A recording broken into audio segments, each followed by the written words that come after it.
자, 추경호 의원 체포동의안이 국회를 통과한 다음 날인 어제요. 정청래 대표가 추 의원 구속영장이 기각이 되면 조희대 사법부로 화살이 향할 것이다. 이렇게 말을 했습니다. 국민의힘에서는 오늘 군부 독재 때도 보기 힘든 사법부 압박이다. 이렇게 강하게 반발을 했습니다. 먼저 들어보시죠. 만약 추경호 의원 구속영장이 기각되면 그 화살은 조희대 사법부로 향할 것입니다. 조희대 사법부를 이대로 지켜볼 수 없다며 내란 재판부 설치 등 사법개혁에 대한 요구가 본물터지듯 할 것입니다. 민주당의 압박 뒤에는 국민의힘을 정당 해산시키려는 본심이 깊게 깔려 있으며 노골적인 협박입니다. 정권이 사법부를 이렇게 노골적으로 압박하는 모습은 군부 독재 시절에도 보기 어려웠던 위험한 행태입니다. 민주당의 비열하고 저급한 행태는 대한민국 헌정 질서를 훼손하는 위험한 폭주입니다. 자, 구속영장은요, 개별 판사가 독립적으로 판단하는 영역입니다. 그리고 또 대법원 개입할 수도 없고 개입해서도 안 되는 거죠. 이런 주장을 지금 국민의힘은 하고 있는 건데, 만약 추 의원 구속영장이 기각되는 경우에 민주당이 사법부 개편을 향해서 압박 수위를 더 높일 거다. 이렇게 예상을 하세요? 어떻게 보세요, 호 대변인? 아니 근데 정청래 대표께서 지금 뭐 본물이 터질 거다라고 좀 웃었는데 예. 본물이 이미 다 터져서 다 흘러넘치고 있지 않습니까? 법원 행정처까지 없애버려서 법원의 인사권까지 장악하겠다고 하고 대법원장을 감금하면서 거의 사법부를 그냥 깔아뭉개고 있는데 예. 여기서 더 이상 어떤 수위를 할 수가 있습니까? 저는 왜 저렇게까지 무리한 그 언행과 그 실제 행동들을 할까? 저기에는 저는 매우 근원적인 이 불안감이 있다라고 저는 생각합니다. 뭔가요? 이 정권이 가진 불안감. 지금 겉으로 보기에는 의회도 완전 장악했죠. 뭐 행정부 뭐 다 했는데 그런데도 왜 그럴까? 사법 리스크 때문이죠. 이재명 대통령의 사법 리스크에 대한 근원적인 불안감을 해소하지 못하고 그러니까 근데 결국 이제 대장동 항소 포기 사태 같은 이런 것들이 나오니까 진짜 이거 심상치 않을 수 있겠는데 이런 저는 불안감이 더 커지고 있다고 생각해요. 예. 그러니까 저게 저런 이제 과잉 행동 해서는 안 되는 말 그런 걸로 이제 나타나고 있는 것이거든요. 예. 거기다 이제 뭐 부동산도 그렇죠. 지금 이제 코스피도 그렇죠. 이런 것들이 이제 하나하나 이제 그런 불안감을 쌓아가고 있고, 그러니까 그거를 해소할 수 있는 해결할 수 있는 유일한 방법은 상대 세력을 괴멸시켜 버리는 것. 그러니까 저쪽은 다 내란 세력이고 없어져야 된다. 정당도 해산시켜 버려야 된다. 예. 저는 그렇게 이제 논리를 가동을 하고 있고, 그러려면 이 영장은 무조건 발부돼야 되는 거예요. 어떻게든. 그러니까 모든 수단과 방법을 써서 뭐 무리하든 국민들한테 욕을 먹든 이건 무조건 발부시키겠다. 그런 그 내면의 심리가 저렇게 작동하고 있는 거라고 저는 봅니다. 알겠습니다. 이재명 대통령 사법 리스크에 대한 해결을 위한 압박의 수단의 발로다. 이렇게 이야기를 해주신 것 같아요.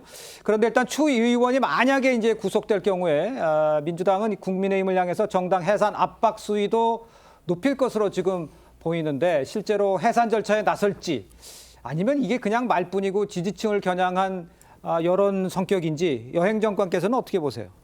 저는 뭐 예전에 이제 박근혜 정부 때 뭐 이석기 의원이 뭐 내란 혐의로 이렇게 유죄를 받고 네. 그 당시에 이석기 의원에 관련된 그 소속 정당이 이제 해산된 적이 있잖아요. 예. 뭐 그런 경우를 봤을 때 홍준표 뭐 전 대표가 뭐 이야기했듯이 우리가 먼저 당 해체하고 새로 만들자 이런 이야기도 지금 나오고 있지 않습니까? 저는 그런 상황을 볼 때 뭐 그 국민의힘에서 만약에 이제 추경호 의원이 구속되고 만약 구속 수사를 받게 된다고 하면은 더 진전된 뭔가 이 수사 결과 증거들이 더 나올 수도 있다고 보거든요. 특히나 지금 우리가 내란 재판을 받고 있는 지금 상황을 보면은 윤석열 전 대통령, 뭐 김영환 장관 같은 경우에는 내란을 계획했다고 해가지고 재판을 받고 있는 것이고, 그리고 뭐 한덕수 국무총리 같은 경우에는 내란을 방조했다. 그리고 나머지 군인들이나 그리고 추경호 전 대표가 받고 있는 혐의는 이 비상계엄을 해제하려는 국회의 뭔가 이 의결 절차를 방해한 굉장히 중대한 혐의를 받고 있는 것이거든요. 네. 저는 그렇기 때문에 만약에 이제 저는 추경호 전 대표의 구속영장이 당연히 발부될 것이라고 보는데 만약에 발부되고 뭐 수사 결과 그리고 조금 더 증거가 나온다면 국민의힘이 알아서 이렇게 이제 정당 해산이 가기 전에 뭔가 이 특별한 조치를 하지 않을까 이런 생각이 듭니다. 알겠습니다.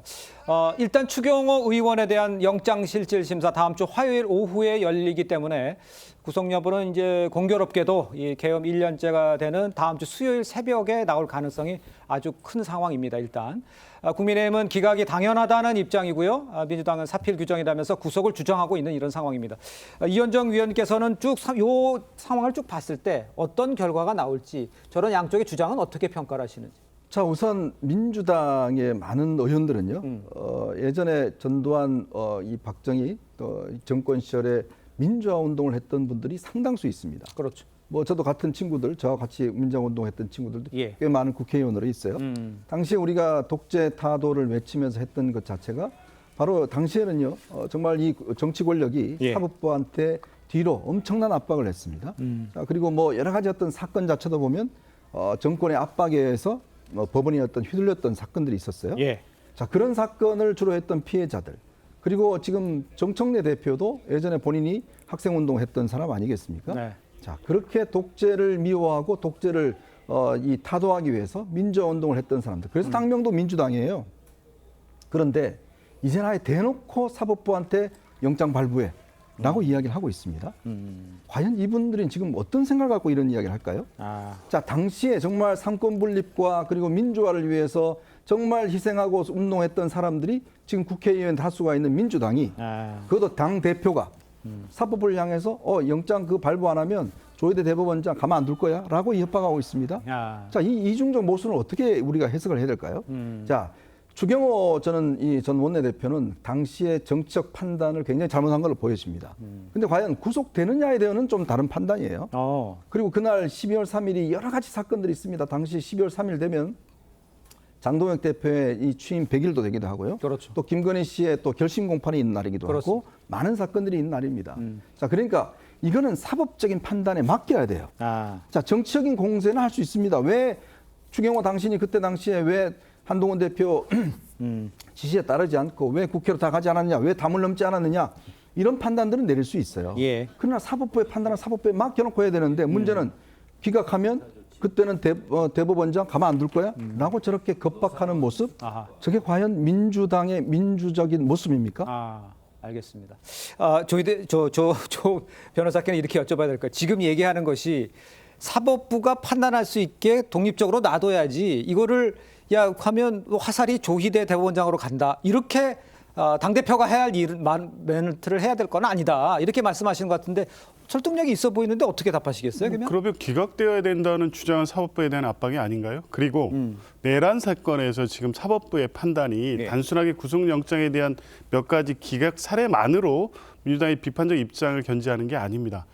윤석열 전 대통령에 대한 구속 취소 결정, 예. 직위원 재판부의 재판 지연, 그리고 초기 재판에서의 특혜 제공, 그리고 최근 공개되는 재판 과정에서 변호인단의 이 말도 안 되는 법정 소란과 절차 지연 자체를 그대로 용인하는 모습, 이런 것들을 보면서 이건 민주당의 문제제기가 아니라 국민들이 저 직위원 재판부, 특히 내란 우두머리 사건 외 주요 사건을 다 하고 있는 재판부가 공정하게 재판을 하고 있느냐, 그리고 내란 사건에 대해서 엄정한 판결을 하겠느냐에 대한 그 문제의식이 있는 가운데에서 예.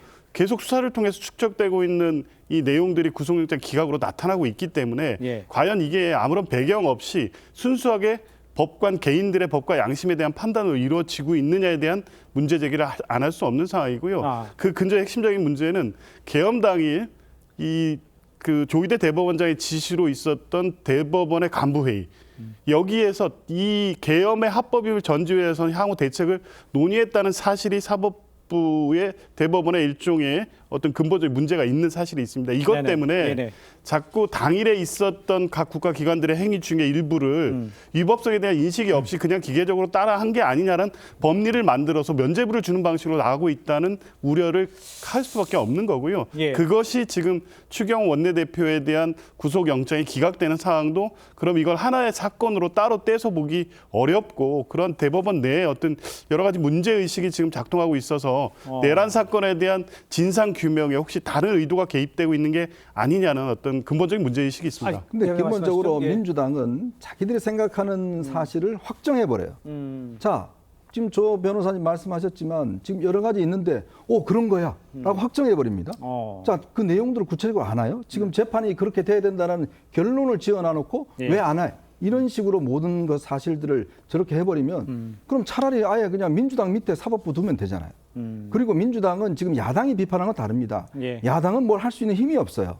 근데 민주당은 법안을 모든 걸 통과시킬 수 있는 힘이 있는 정당입니다. 예. 자, 그렇기 때문에 민주당의 이야기와 국민의힘의 이야기는 다르다는 거예요. 민주당이 기각하라는 이야기와 지금 국민의힘이 기각하는 이야기와 민주당이 기각하는 이야기는 구체적으로 지금 이 민주당은 뭔가 실행할 수 있는 힘 자체가 있는 정당이기 때문에 그게 구체적으로 법원의 압박이 될 수 있고 실행될 수가 있다는 거거든요. 예. 지금 모든 사실들을 민주당은 그냥 자기들이 생각한 대로 다 맞아놓고 법원 이래야 되는데 왜 안 해? 이렇게 이야기하고 있어요. 그럼 법관들은 왜 필요해요? 사실관계 왜 따져요? 다 결론 나와 있는데 왜 재판해요? 그 재판은 기본적으로 사실관계 따지는 거 아니겠습니까? 근데 자기들이 생각하는 걸 전부 다 사실관계로 확정 지어놓고 이렇게 해야 되는데 안 해. 이러니까 문제 있어? 그거는 법조인의 기본적 자세가 아닌 거 아닌가요? 알겠습니다.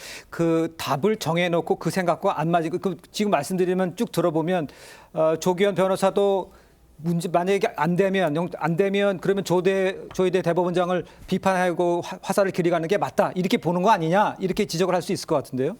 그런 견해를 가질 수 있는 거 아니겠습니까? 판결이 뭐 이 존중을 하지만 예. 그렇다고 해서 절대적으로 비판에 할 수 없는 영역이 아닌 겁니다.